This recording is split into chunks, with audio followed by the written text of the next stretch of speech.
Hello friends, तो इस video में अपन आज बात करने वाले हैं आरआरबी ऑफिस असिस्टेंट की जो ज्वाइनिंग है वो मेरी 1 अप्रैल को थी। कल थी मेरी ज्वाइनिंग। तो इसमें जो मेरा क्या अनुभव रहा उसके बारे में आपको मैं बताऊंगा।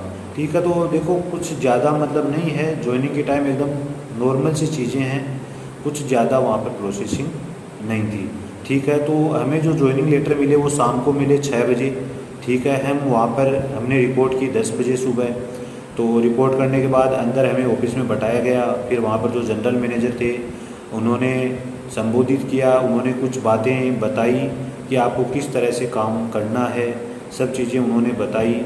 उसके बाद में ऑफिसर स्केल सेकंड थर्ड जो अधिकारी थे उनका काम शुरू होता है। उन्होंने जो भी हमारे डॉक्यूमेंट्स थे वो चेक किए, फिर से जो अपन ने डीवी के टाइम सबमिट करवाए थे।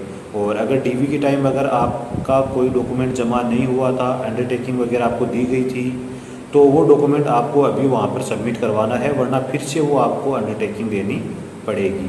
ठीक है, और उसमें आपको निश्चित टाइम बताना पड़ेगा कि इतने टाइम में आपको जमा करवाना है, वरना आपके ऊपर कार्रवाई हो सकती है। तो अगर आपने अंडरटेकिंग ले रखी थी तो वो डॉक्यूमेंट अभी जमा आपको करवाने हैं। ठीक है, फिर सारे डॉक्यूमेंट चेक हुए। उसके बाद में जो आपसे अभी एक तो बॉन्ड और बॉन्ड के साथ जो आपका शेड्यूल फर्स्ट सेकंड थर्ड और आपका नॉमिनेशन फॉर्म, ये सारे चेक हुए। और वैसे कोई दिक्कत नहीं हुई, जिन्होंने नहीं बनवाए थे उनको वहाँ पर वो फॉर्म उपलब्ध करवा रहे थे ताकि आप वहाँ पर बनवा सकते हो। ठीक है, और उसके बाद में सारे डॉक्यूमेंट चेक हो गए। लगभग 3 साढ़े 3 बजे ये सारी प्रोसेस कंप्लीट हुई। हम टोटल बंदे वहाँ पर जो कुशीनगर है वहाँ पर टोटल 19 बंदों को ब्रांचें दी गई थी, लेकिन उसमें से 13 बंदे ही वहाँ पर प्रेजेंट थे, 13 बंदे ही वहाँ पर पहुँचे थे, 6 बंदे वहाँ पर नहीं पहुँचे थे। ठीक है, और उसमें से 13 बंदों को अलग अलग ब्रांचें अलॉट की गई हैं। और जो मुझे ब्रांच मिली है वो जो रीजनल ऑफिस है उसी में मुझे मिला है। जो आरओ है वही मुझे अलॉट हुई है, वही ब्रांच मुझे अलॉट हुई है जो पटरोना कुशीनगर में है। ठीक है, और फिर 3:30 बजे के बाद में सारा काम कंप्लीट हुआ। उसके बाद में हम बैठे रहे वहाँ पर। तो वहाँ पर जो भी सर थे उन्होंने हमें कुछ बातें बताई। उसके बाद जो रीजनल बैंक मैनेजर थे उन्होंने भी हमें बहुत सारी बातें बताई कि आपको किस तरह से काम करना है और किस प्रकार से आपको मतलब अपनी संस्था को प्रॉफिट में रखना है, किस प्रकार से आप काम कर सकते हो।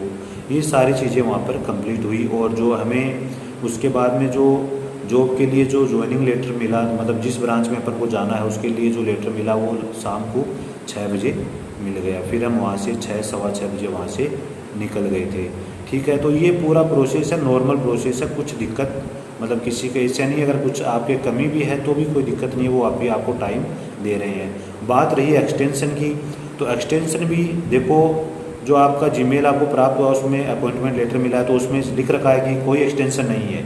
लेकिन यहाँ पर अगर आप एक्सटेंशन आप चाहते हो तो आपको एक्सटेंशन भी मिल रहा है, बस आपके पास एक वैलिड रीज़न होना चाहिए, आपको एक्सटेंशन वो दे रहे हैं। तो घबराने वाली बात नहीं है। अगर आपको किसी वजह से अगर कोई प्रॉब्लम है तो आपको एक्सटेंशन लेना है 10 दिन 15 दिन 1 महीने, तो आप वो भी ले सकते हो, कोई दिक्कत वाली बात नहीं है।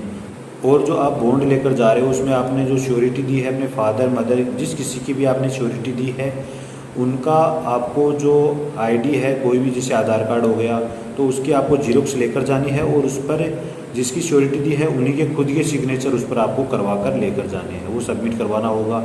और नॉमिनी वगैरह की किसी की जीरोक्स हमसे नहीं मांगी गई थी, सिर्फ जो श्योरिटी है जिस बंदे की आपने जिस किसी की आपने श्योरिटी दी है उनकी एक आईडी आपको साथ में लेकर जानी है। ठीक है दोस्तों, अगर आपकी कोई क्यूरी हो तो आप कमेंट सेक्शन में पूछ सकते हैं। मिलते हैं एक नई वीडियो के साथ, धन्यवाद।